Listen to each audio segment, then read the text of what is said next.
Ça y est, nous sommes en live, non, en enregistré aujourd'hui. Bonjour pour cette nouvelle interview dans le projet 108 femmes qui osent leurs rêves en action, qui se mettent en chemin et qui peuvent montrer la voie à d'autres femmes. C'est un peu l'objet de ces interviews, des femmes qui viennent témoigner de leur parcours pour donner l'envie, le désir et se poser questions aux femmes qui se disent mais qu'est-ce qui se passe? J'ai envie, j'ose pas, je sais pas. Et en voyant d'autres femmes se mettre en œuvre, et ben en tout cas, ça peut donner l'envie de dire ah mais si c'est possible, voilà, Mm. parce que tout est possible en réalité. Donc aujourd'hui, je reçois Karine. Merci Karine d'être là, de participer à ce projet 108 femmes. Alors Avec 108, grand je vais plaisir. juste faire une petite parenthèse parce qu'en ce moment, on me demande beaucoup 108, mais pourquoi donc? Alors au départ, j'ai fait des interviews comme ça. C'est venu à moi.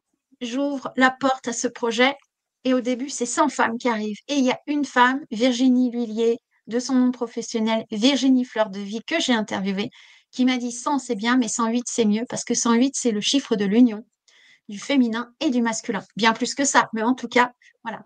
Donc une femme qui réalise ses rêves, elle se met en mode réceptivité pour recevoir l'idée, l'accueillir dans son ventre et on va parler de naissance aujourd'hui un petit peu. Je vous en dis pas plus, vous verrez bien.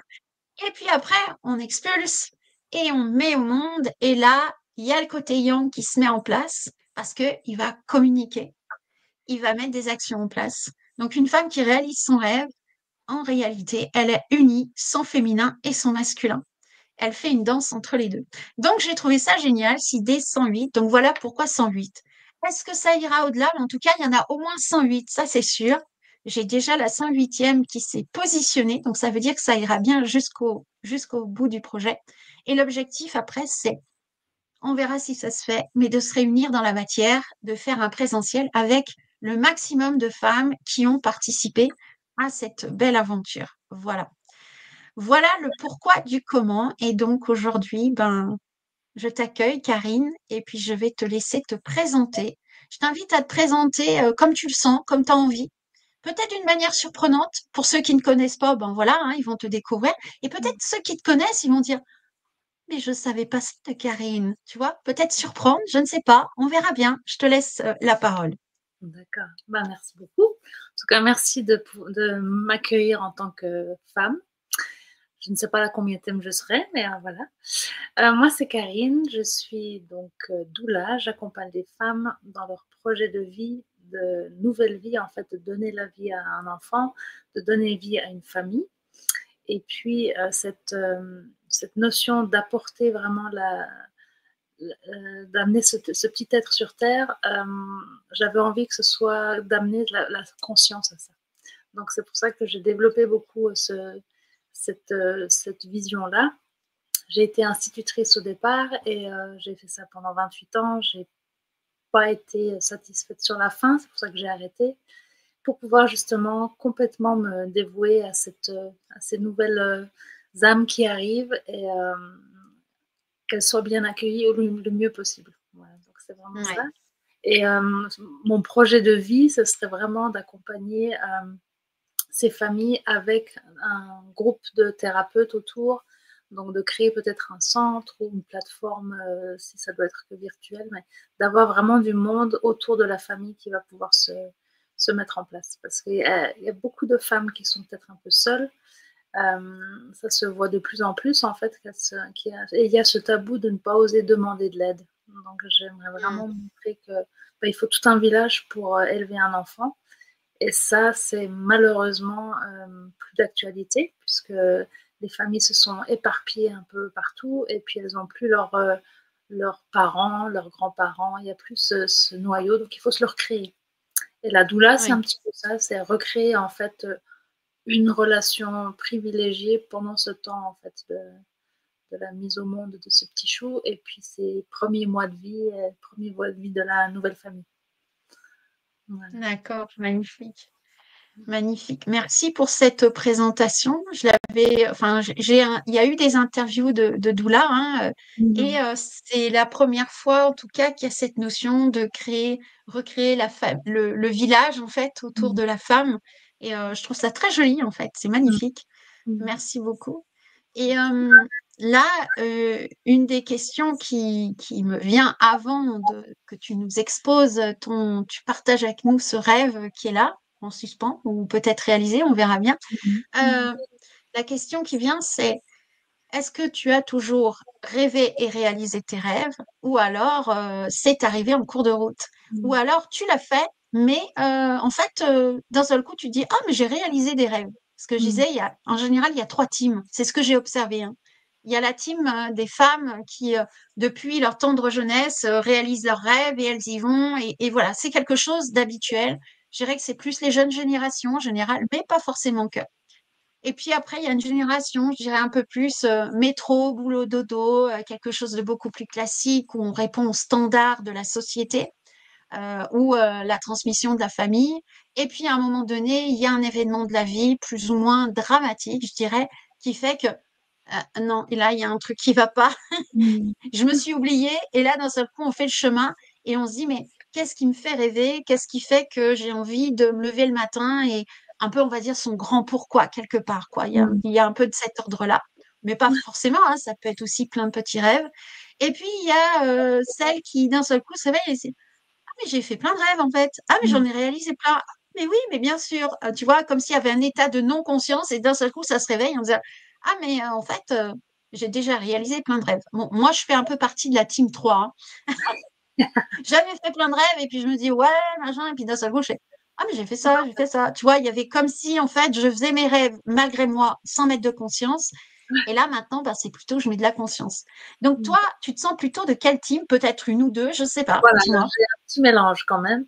En fait, il y a des choses, je suis assez spontanée, donc en fait, j'ai envie de faire les choses, je les fais, dans la mesure du possible, mais je me suis autorisée à, je sais pas, il y a eu des amis que je n'avais pas vus depuis très longtemps, c'était en fin d'année, et puis j'avais 25 ans. Et le lendemain, on s'est dit, bah, qu'est-ce qu'on fait? Et 3 jours après, on avait pris l'avion, on était au bord de la mer, parce que justement, on avait envie de créer ce lien. Je me suis autorisée aussi à partir une année sac à dos, parce que j'osais longtemps pas osé. Et tout à coup, je me suis dit, attends, mais là, c'est maintenant ou quand, c'est pas quand tu auras tes enfants, c'est avant. Donc, du coup, j'ai osé et je suis partie une année sac au dos. Donc, ça c'est au niveau des hobbies, au niveau de ce qui m'anime. Et pour le professionnel, je suis restée assez plan-plan pendant longtemps, par peur, beaucoup. En fait, de l'insécurité si je devais quitter le monde du salariat. Et ben, c'est comme tu dis, c'est la maladie qui a fait que puisque je n'arrivais pas à le faire toute seule, ben, on m'a un peu poussée comme ça. Et du coup, c'est par ce biais-là que je me suis tournée vers le côté indépendant. Chez vous, en France, on ne dit pas indépendant, on dit euh, l'entrepreneuriat. Non, c'est pas l'entrepreneuriat. Il y a un autre, non, un Oui, autre. ça peut être indépendant aussi, entrepreneuriat, il y a auto-entrepreneur, chef d'entreprise, enfin, il y a différents termes en réalité, quoi. Ouais. Donc du coup, ouais, c'est par un petit coup de pied aux fesses là que j'ai reçu l'info. Ok, il est temps pour moi de voler de mes propres ailes et de me faire confiance. Ouais, c'était ça. Hmm, Mhm. super. Et il y a quelque chose qui me passe là, par là, une pensée, parce que tu as parlé du côté hobby, loisir, et le côté professionnel, comme si c'était deux choses bien séparées.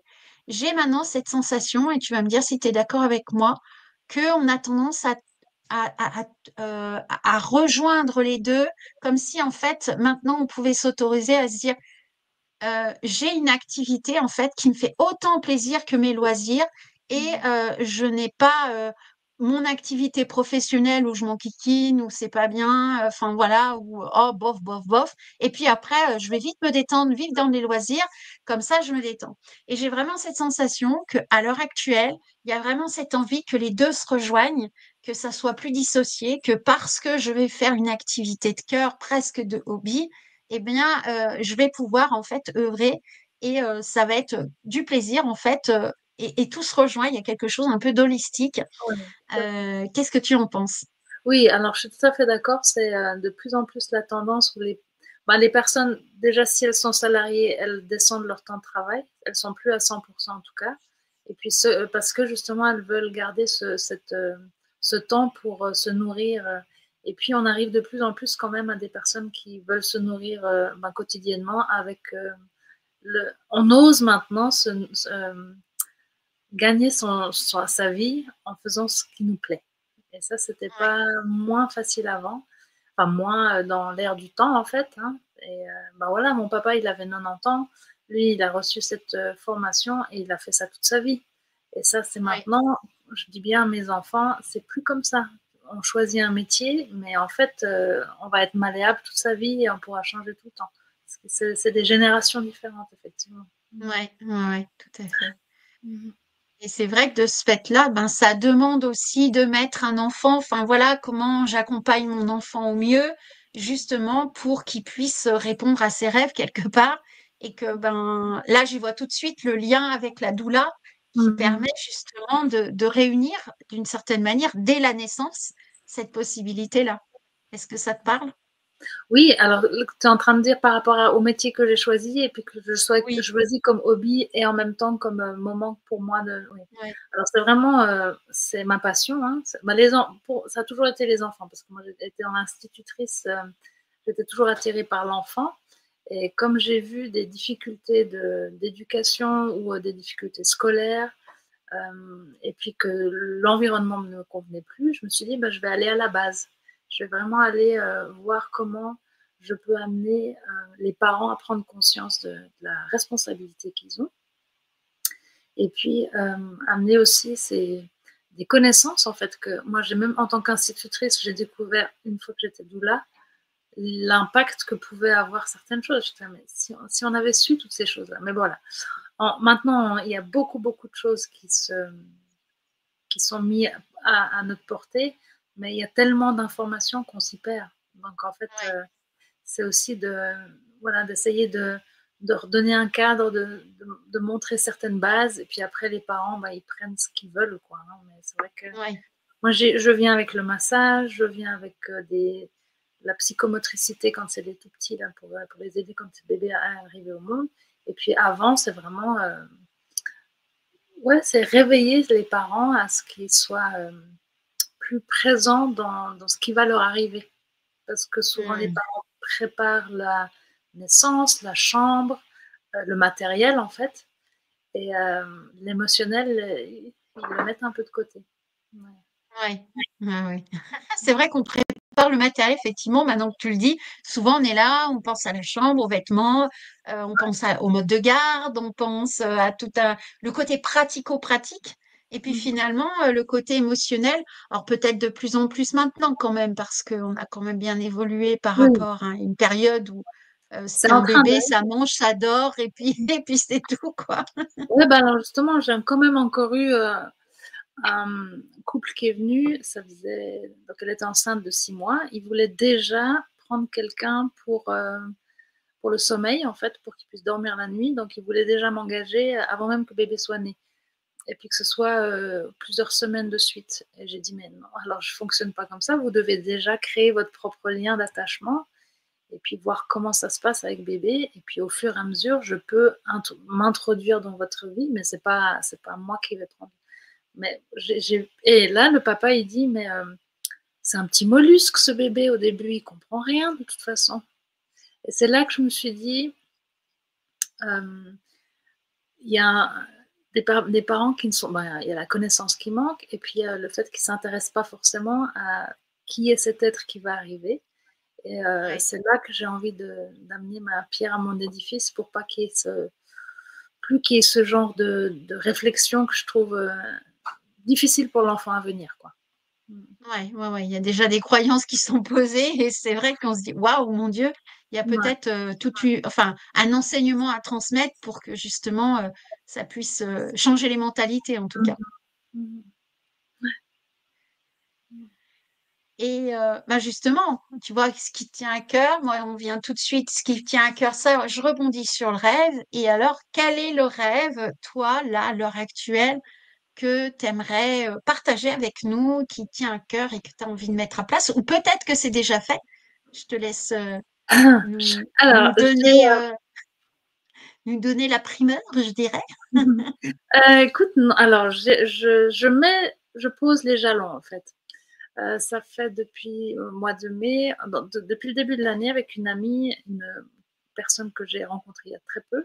On a vu qu'on avait beaucoup de points communs et puis on s'est dit, mais on aimerait créer justement un pôle de thérapeutes qui pourraient en fait, que les parents pourraient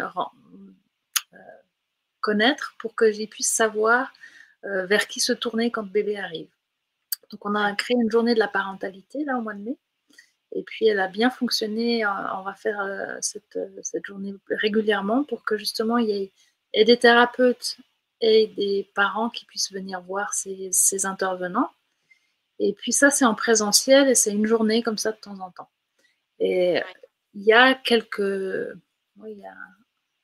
oui, il y a un certain temps déjà, j'avais vraiment cette vision que je voulais créer un centre peut-être avec justement ces thérapeutes regroupés et que les familles puissent venir. Au regard d'aujourd'hui, je ne sais pas si ça va être quelque chose de présentiel parce qu'en fait, ça demande une énorme infrastructure et ce que je peux voir actuellement, ça peut être compliqué. Et je me dis pourquoi pas transposer ça plutôt en espèce de une plateforme où les thérapeutes seraient répertoriés, vraiment le côté parentalité, avec différents axes pour que les parents aient un endroit où chercher en fait régulièrement Ouais, ce qui leur manque. Le sommeil, ouais. l'allaitement, la psychomotricité, puis qu'il y ait toutes ces choses qu'ils puissent venir puiser. En D'accord, ok. fait. Mm-hmm. Oui, donc là, quand je t'entends parler justement de ce projet, il y a une idée qui arrive, tu la réceptionnes, il y a un peu, est-ce que je fais ça, est-ce que je fais ça, enfin, je vais le faire dans la matière avec un bâtiment, et puis finalement, non, ça va être en distanciel et ça va être plutôt virtuel. De ce fait-là, ça me fait penser que quand on a un rêve, soit on se dit, bah non, par exemple, bah non, c'est pas possible. Et puis laisse tomber parce qu'il y a l'infrastructure, c'est trop compliqué. Et puis finalement, il y a une autre idée qui émerge. Et c'est ça qui est intéressant, je trouve, dans un rêve, c'est de se dire, OK, on a cette idée qui arrive, quelle forme elle va prendre? J'en Ouais. sais rien, en tout cas. Mm-hmm. Qu'est-ce qui, toi, t'a amené à penser à cette plateforme, en fait, en disant, ben voilà, parce que tu aurais pu dire, ben non, en fait, c'est pas possible, je laisse tomber.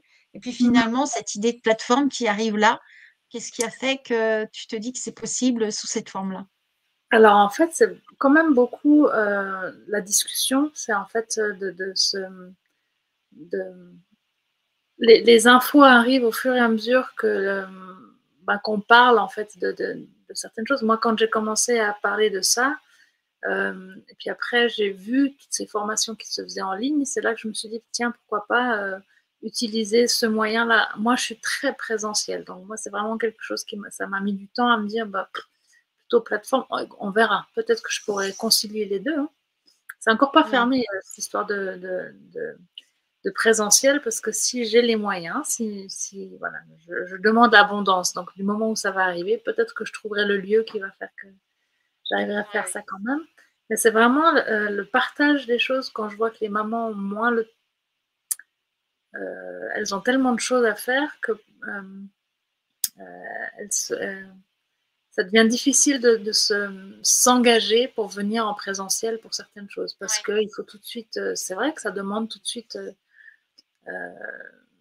du temps en fait pour bébé de sortir de la maison, etc. Et en même temps, il y a une sorte de grande fatigue au début de la nouvelle naissance, ce qui fait qu'elles n'ont pas envie de sortir non plus. Donc je me suis oui, dit que peut-être avoir ce moyen de pouvoir puiser depuis la maison. Mais c'est un piège aussi, parce qu'en fait, les mamans qui restent chez elles puis qui utilisent que l'écran et qui ne sortent plus trop, c'est pas génial non plus. Donc de toute façon, il faudra trouver Oui. un équilibre entre les deux choses. Mais c'est vrai que je pense que se nourrir des deux choses pourrait être intéressante. Et puis c'est vraiment en parlant avec une autre femme qui, elle a vraiment cette envie de, de mettre en lien les femmes entre elles pour justement, alors sur un autre plan, hein. Donc, et puis c'est en discutant avec elle aussi qu'elle parlait de plateforme. Et là, je me suis dit, tiens, c'est vrai que ça pourrait être aussi une solution. Donc, c'est en parlant, en fait. C'est vraiment toujours ce côté, l'intelligence collective qui fait que les choses Ouais. avancent. Ouais. Hmm. C'est chouette parce que tu vois là, rien que de ce que tu viens de dire, moi ça me donne plein d'infos en fait. Je me dis ah ok, donc en fait j'ai une idée qui arrive. Bon, c'est pas possible, enfin en tout cas pas dans l'immédiat. J'abandonne pas, mais je vais en communication avec les autres et puis je reçois des infos et je me dis ah je m'ouvre à d'autres possibles en Ouais. fait. Ouais. Même si de base c'est pas quelque chose qui te parlait véritablement. Et Ouais. puis en même temps, cette nouvelle formule-là, ben ça peut très bien aider certaines mamans, mais ça montre Mhm. quand même qu'il va falloir ce présentiel, il est quand même important, mais peut-être qu'au départ, voilà. Mhm. Donc je trouve que voilà, c'est peut-être ça, en tout cas, tu vas me dire ce que tu en penses, qu'un rêve qui est en train d'émerger et on trouve des solutions, c'est peut-être essayer de voir avec ce qui se passe, Oui. s'adapter. Enfin, il y a un côté très féminin de se Mhm. dire, bon, voilà, c'est un peu comme un bébé qui arrive, tu vois, c'est l'idée, tu vas me dire ce que tu en penses. Mais Mhm. finalement, quand on a un projet comme ça, c'est comme un bébé. On Oui. pense qu'il arrive, qu'il va être comme ça, puis finalement, non. Mhm. Il va peut-être pas marcher comme on le pensait au bout de 11 ou 14 mois, tu vois. Peut-être qu'il va marcher plus tard. Ou Mhm. peut-être, est-ce qu'il va marcher à quatre pattes ou pas, on n'en sait rien. Donc, tu vois, il y a vraiment cette notion que finalement, un rêve, c'est un peu comme un enfant qui Mhm. arrive au monde et puis qu'après, ben, on va aussi en faire en fonction Et il faut le de nourrir l'enfant qui aussi. se présente. Ouais, c'est ça.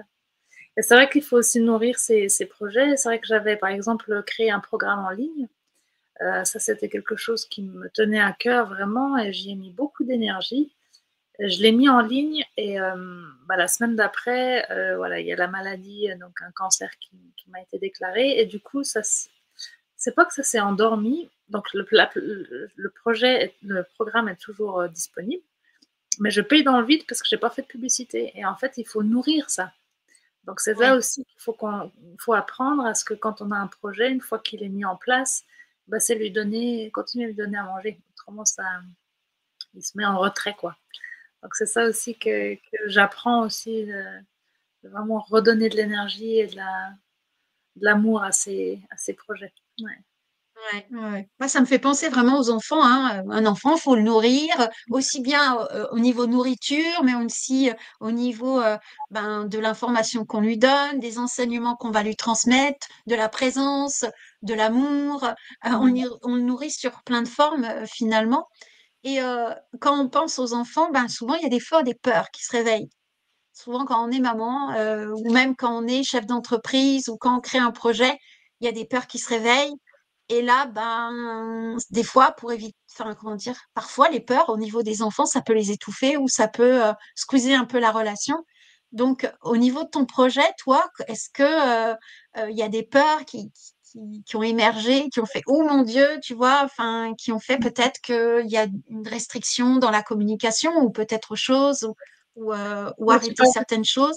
Qu'est-ce du qu'il en est pour programme toi? qui était en ligne, là, par rapport à le Oui, ou programme que même ce nouveau programme le qui est nouveau. là, où en fait, tu vois, ça arrive, ah mon Dieu, voilà, je voulais faire en présentiel, finalement non, enfin, tu vois. Et Ouais. puis, bah, il y a les peurs, il y a aussi les obstacles hein, qui peuvent être présents. Et comment on jongle avec tout ça, en fait? Comment toi tu fais pour jongler avec tout ça? Alors, c'est vrai que j'ai tendance à reculer et puis à me dire, je laisse.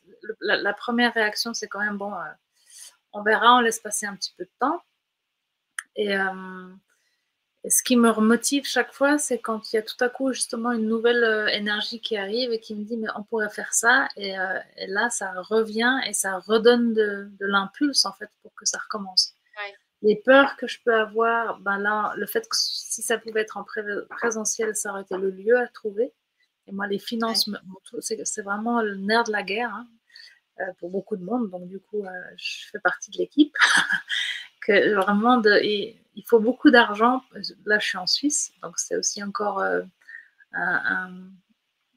vraiment énormément d'argent qui est demandé pour certains projets, ce qui fait que moi, ça me retient tout de suite. Maintenant, il y a une dynamique tout à coup d'une deuxième personne qui pourrait venir et puis qui pourrait me dire, bah, on lance ça. Là, j'ai une amie qui m'a parlé de son projet et je me dis, bah, pourquoi pas me greffer au départ avec une autre personne, de faire grandir son histoire et puis après, voilà, peut-être que moi, ça me donnera l'occasion de pouvoir ouvrir mon espace après.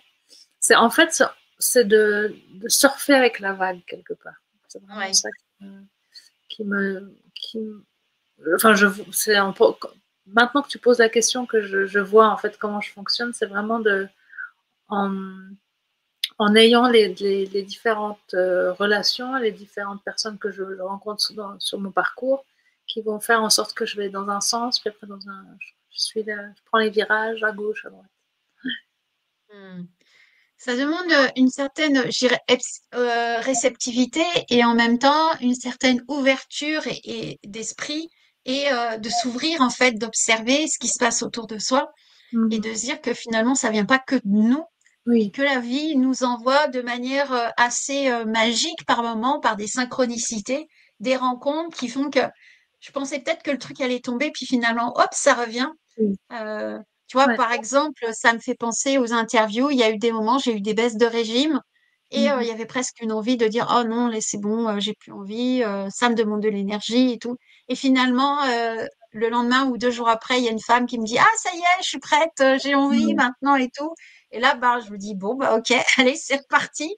Et Mhm. finalement, enfin, voilà, est-ce que toi, tu connais aussi ce genre de choses Oui, dans alors tes c'est projets? clair que ça, c'est une. La baisse de régime comme ça, je le vis régulièrement. Enfin, je le vis dans mon parcours aussi. Et puis, par exemple, moi, c'était les naissances, en fait, parce que donc, en tant que doula, je suis doula prénatale et postnatale depuis 5 ans.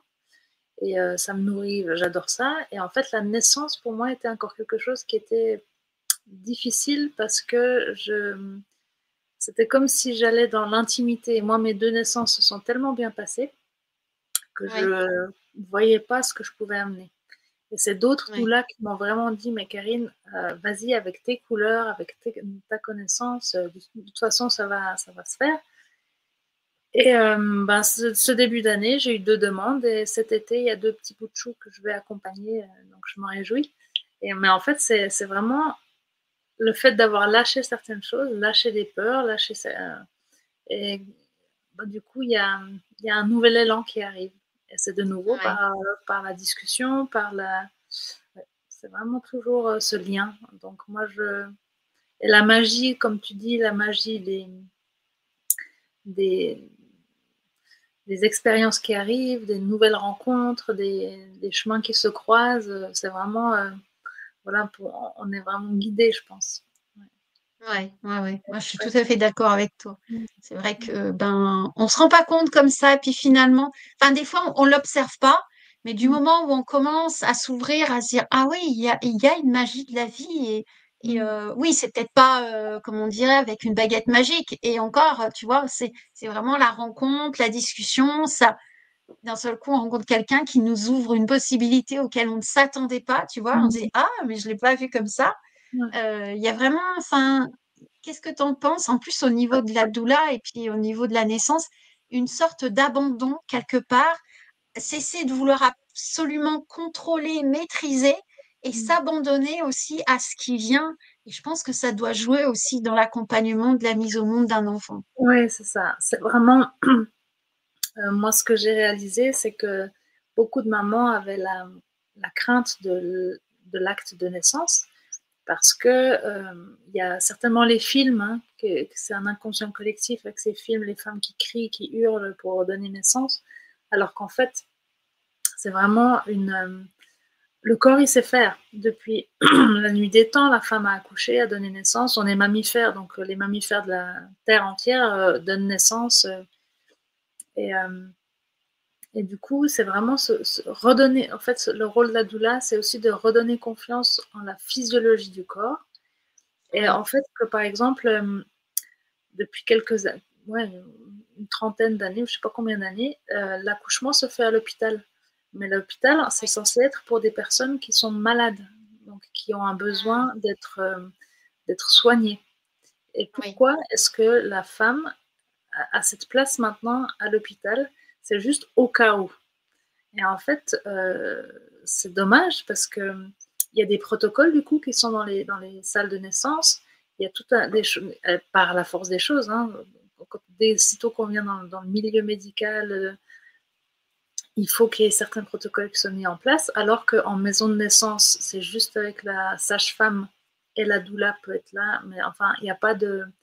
Donc, quand on accouche en maison de naissance, il n'y a pas de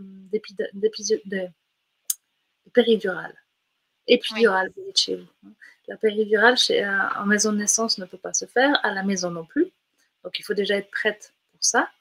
Mais c'est là qu'on justement vient la physiologie de la naissance, où si on la laisse, il faut qu'il y ait de la pénombre, il faut qu'il y ait le silence, et il faut qu'il y ait que le néocortex ne soit pas mis en route. Ça veut dire qu'on ne doit plus parler à la femme, elle doit vraiment rester dans sa bulle.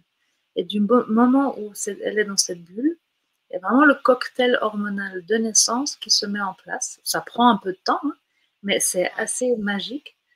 Euh, et du coup, en fait, sitôt qu'on est dans un espace qui est justement médicalisé, euh, avec des sages-femmes qui ne sont pas tout le temps là parce qu'elles ont 3, 4 naissances à aller voir, donc elles entrent, elles sortent de la pièce, l'énergie, elle change à chaque fois. Donc ça peut être très compliqué. De plus en plus, c'est quelque chose qui est conscient. Donc il y a maintenant des femmes qui racontent leur naissance dans les hôpitaux et ça se passe de mieux en mieux parce que justement elles sont entendues. Et dans les hôpitaux, il y a cette femme Nina Nar qui a fait un film incroyable, Faut pas pousser, et qui explique vraiment beaucoup, beaucoup de choses. Et de plus en plus, il y a cette conscience en fait dans les hôpitaux. oui. Donc ça, c'est bien. Mais pourquoi est-ce qu'il y a ce besoin d'aller encore dans les hôpitaux? C'est vraiment quelque chose qui va à contresens par rapport à la physiologie de la naissance. C'est vraiment pour rassurer. Ouais, ouais, ouais. Donc, je ne sais plus pourquoi. En tout cas, la question était quoi au départ? Moi, quand je C'est commence à parler de la naissance. Ah oui, mais justement, tu vois, c'était vraiment de laisser aller, Ouais, d'arrêter le contrôle et de laisser aller. Donc là, tu vois, j'ai laissé aller. ouais. Tu as aussi laissé aller ce qui avait besoin d'être dit. Et Ouais. c'est rigolo, tu vois. Donc, il y avait vraiment, enfin, ça répondait tout à fait à la question. Vraiment, que par moment, ben, au lieu de vouloir contrôler absolument comment ça va se passer, que parfois, ben, la vie nous emmène des informations et que je disais que même, par exemple, dans une entreprise hein, ou un projet quel qu'il soit, ben, on met en place et puis qu'à un moment donné, il y a, j'abandonne un peu ce qui doit se faire et ça va Mm. se faire en fait quelque Oui. part. Tu vois, il y a un côté très féminin dans cette façon de faire qui est pas du tout yang en fait. Je mets en place, bien entendu, parce que si je veux un bébé, ben il faut bien faire en sorte d'avoir la graine qui arrive dans le ventre, hein, on est bien d'accord. Mhm. Mais après, une fois que c'est dans le ventre, j'ai plus rien à faire mis à part de me reposer, de prendre soin de ma santé pour que tout se passe bien et que quelque part on laisse faire quoi. C'est ça, et c'est de voir la magie du corps, mais de réaliser quand même que le corps, il travaille pour deux. Donc en fait, moi, il y a des femmes qui veulent vraiment travailler jusqu'au bout, parce que elles, par rapport à la hiérarchie, elles ont peur de diminuer le temps de travail. Et bon, en général, à partir du 6e mois, elles réalisent toutes seules et puis du coup, elles diminuent le travail toutes seules. Donc ça, c'est assez génial. Alors qu'il y en a encore d'autres, certaines qui tout à coup, elles sont encore, elles tirent, tirent, tirent. Ce que je trouve dommage, parce que c'est vraiment important que sur la fin de la grossesse, il y ait vraiment ce temps Ouais. on est le réceptacle, on reçoit, et puis au fur et à mesure, par exemple, beaucoup de femmes reçoivent des injections de fer sur la fin de l'année, la fin de la grossesse parce qu'elles sont fatiguées, et c'est normal. En fait, le corps, il est en train de se préparer pour que, en fait, nous, en tant que notre âme, elle parte un petit peu, elle s'échappe pour que bébé puisse vraiment complètement entrer et puis venir dans la naissance.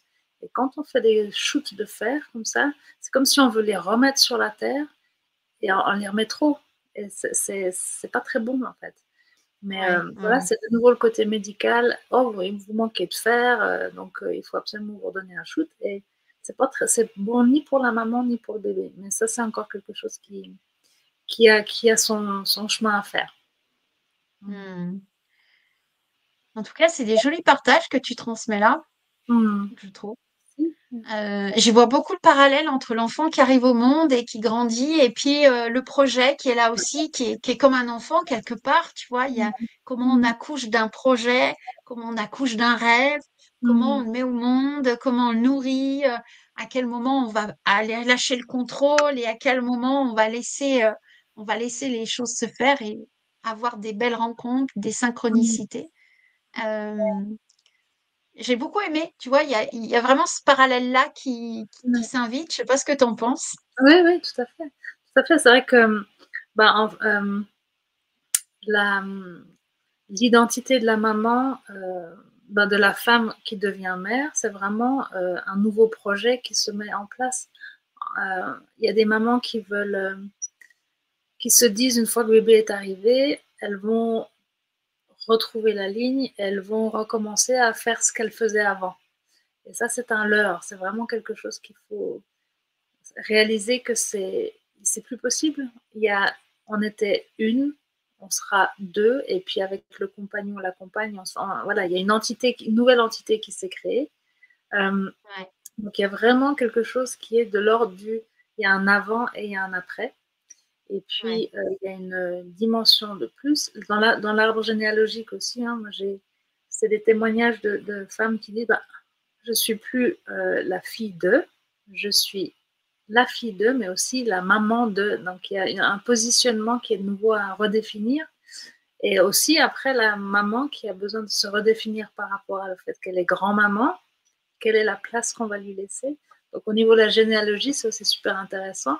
Et c'est aussi la jeunesse des projets en fait, des parrains ouais. marraines qui viennent aider les projets. Et puis quand on commence un projet, ben, notre identité change aussi. Parce que Ah oui, voilà, oui, tout à fait. faut- Mm, Mm, ouais.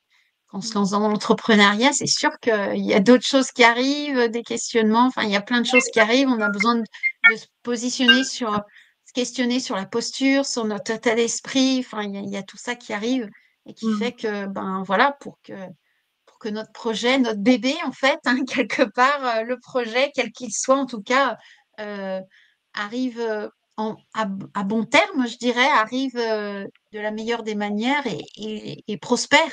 Voilà, mm, prospère. Donc, ouais, j'y vois beaucoup, tu vois, là, dans cette discussion, un échange entre les deux. Et mm, qu'est-ce que tu aimerais dire à une femme qui passe par là, qui est en question, qui se pose des questions, alors peut-être pour un bébé, mais peut-être un autre projet, ou en tout cas qui se pose des questions par rapport à tout ça, ou mm. qu'est-ce qui se passe en ce moment? Je sens que ça bouge en tout cas. Et qu'est-ce que tu aimerais lui transmettre comme message? Alors moi, c'est vrai que ce soit une jeune maman ou que ce soit pour un projet, il y a vraiment cette ouverture vers les autres, de, de prendre des informations autour pour voir ce qui va lui correspondre le mieux, et ensuite d'être accompagnée. Il y a vraiment ce côté seul, on avance, mais à plusieurs, on avance plus vite et on avance mieux, j'ai l'impression quand même, parce qu'il y a la connaissance de l'autre qui fait qu'elle va pouvoir nous aider à poser les jalons pour Ouais, plus de sécurité en fait. Que ce soit effectivement dans l'entrepreneuriat, mais en tant que jeune maman, le but de la doula au départ, c'était vraiment une femme qui a de l'expérience dans la naissance, accompagne une autre femme qui, sa sœur ou sa maman ne pouvait pas être présente, parce que c'était en Amérique du Sud.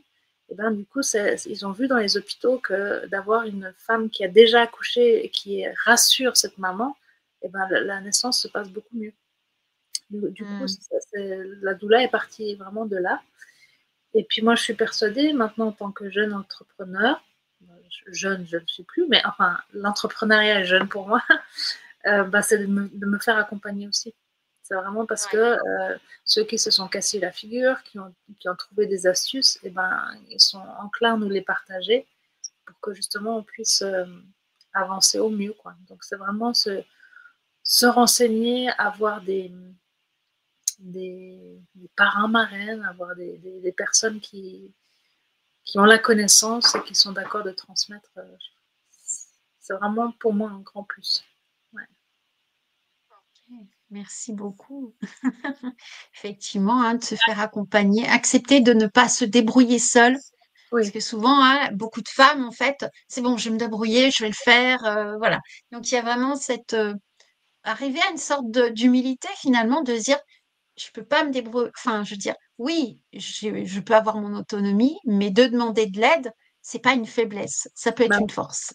ouais, tout à fait. Ah oui, et c'est vrai que je pense dans tous les peuples qui sont anciens, ils ont ce côté très. Ils se mettent en groupe en fait. C'est rare de voir Ouais, quelqu'un seul. Et du coup, c'est ça qu'on a perdu aussi. Quand je suis partie en Afrique, c'était avec tout un groupe pour l'enseignement. Et puis, on a fait connaissance d'une femme c'était une jeune femme qui était venue en Suisse une année pour faire son travail, sa formation. Mais la personne qui lui a offert la formation lui a dit, je t'offre la formation, mais c'est dans le but que tu reviennes prendre cette connaissance et que tu la ramènes chez toi. Et elle se réjouissait de rentrer, en fait. Une année, alors quand je suis allée, on est allé dans sa maison, vraiment une maison en terre, avec donc la journée, on peut s'y asseoir pour manger, le soir, on y dort, c'est la même pièce, puis autrement, c'est trois, quatre cahutes en même temps autour avec la terre, c'est très très rudimentaire. Et là, elle était dans une maison avec une villa, les touillas bien fermées, c'était chacun pour soi. Et ça, elle a pas du tout aimé, en fait. C'est vraiment ce ouais. côté chacun pour soi, pour elle, c'est impensable. En Afrique, c'est vraiment tout le monde, c'est vraiment très villageois, tout le monde se met ensemble, on mange ensemble, il y a toujours de la place pour tout le monde. Ce côté fermé, scindé, ça, c'est quelque chose qu'elle n'a pas du tout aimé. Et elle était contente de Hmm. rentrer. Donc, en fait, Ouais, donc, le rêve de l'Africain qui veut venir en Europe pour se faire de l'argent, ben, en fait, elle a vraiment vu sur la durée que c'était mieux chez elle. Alors, elle est ouais. revenue avec son travail, elle travaille à la banque maintenant, mais elle rentre toujours dans sa petite maison en terre. Voilà, c'est vraiment ses racines. Et puis, bah, c'est des belles racines, je trouve, parce que ce côté social, ici, ça s'est vraiment perdu. Mm. Hmm. C'est un apprentissage, enfin en tout cas un bel enseignement qu'on peut se servir, enfin un modèle qu'on pourrait suivre et en tout cas nous inspirer, en tout cas. Mhm. Mhm. Ouais. Bah, merci beaucoup pour ton partage. Est-ce que tu as une actualité? Alors, je précise que nous sommes au printemps 2025. Cette vidéo va être sur YouTube, donc elle sera vue pendant plusieurs années tant que YouTube sera là et que la chaîne sera opérationnelle. Donc, on va se dire, là, au printemps 2025, quelle est ton actualité? Alors, mon actualité que j'aimerais remettre au goût du jour, c'est mon programme en ligne pour les accompagnements des femmes. Donc, c'est vraiment quelque chose qui me tient à cœur. C'est une présentation, c'est sur 3 heures, c'est plusieurs modules et c'est en fait préparer la naissance et préparer le postpartum puisque c'est vraiment un moment qui est trop oublié. Et l'émotionnel est tellement touché à cette période-là. Donc on appelle ça le mois d'or. Hein, donc c'est pour ça que je l'ai appelé mois d'or, mais M-O-I, mois d'or, D-A-D-O-R, pour que vraiment elles reprennent contact avec elles-mêmes. Et puis qu'elles aient des astuces par rapport à bébé, évidemment, l'allaitement, le sommeil, ces choses-là, mais qu'elles aient il y a des petites méditations, il y a des accompagnements vocaux pour que justement, quand elle est dans ces moments de difficulté, elle puisse retrouver des ressources. Voilà, donc c'est vraiment Ok, ce programme. super. Mhm. Ben, vous trouverez les liens pour vous mettre en contact avec Karine autour de cette vidéo, au-dessus, en dessous, vous verrez bien selon le réseau sur lequel vous voyez cette interview. Je te remercie beaucoup. Merci beaucoup, Est-ce que Wendy. tu aurais un dernier mot de la fin avant que nous nous séparions? Qu'est-ce que je pourrais dire? Je vais juste dire que devenir parent, c'est tout un challenge. Et puis quand on se connaît mieux soi-même, on peut mieux accompagner son enfant à l'élever et à le faire grandir. Voilà. Ok, magnifique. Merci beaucoup. On se Merci à retrouve pour toi. une prochaine interview la semaine prochaine. Et puis, je fais une petite parenthèse aussi parce que moi aussi, j'ai une actualité. J'ai Goûté à la vie, un livre co-créé avec Nathalie Barbier qui a fait les photos. Et puis moi, c'est 58 textes canalisés avec de l'introspection pour apprendre à se connaître, justement, pour apprendre à avoir un regard amoureux sur soi-même et sur la vie qui nous entoure. Et puis, si vous avez envie de devenir imparfaite, acceptez d'être imparfaite. Magnifique. Je vous accompagne Magnifique. sur ce terrain-là. Ouais, ça. Donc voilà, Voilà. vous pouvez nous joindre toutes les deux. De toute façon, vous avez tous les liens qui sont autour de la vidéo. Et si vous avez envie de soutenir ce projet 108 femmes, il y a aussi une cagnotte Litchi qui existe. Et si vous avez envie de me soutenir sur ce projet-là, merci de participer. Voilà. Je vous souhaite une belle soirée, belle journée. Je ne sais pas quand est-ce que vous verrez cette interview et je vous dis à tout bientôt. Et si vous avez aimé, mettez des pouces, des Ah, likes. Je vous invite à partager, de vous abonner aussi à la chaîne YouTube pour avoir et activer la cloche pour avoir les notifications pour les prochains partages que je fais sur ma chaîne. Voilà. Merci beaucoup et je vous dis à bientôt. à Au bientôt. revoir.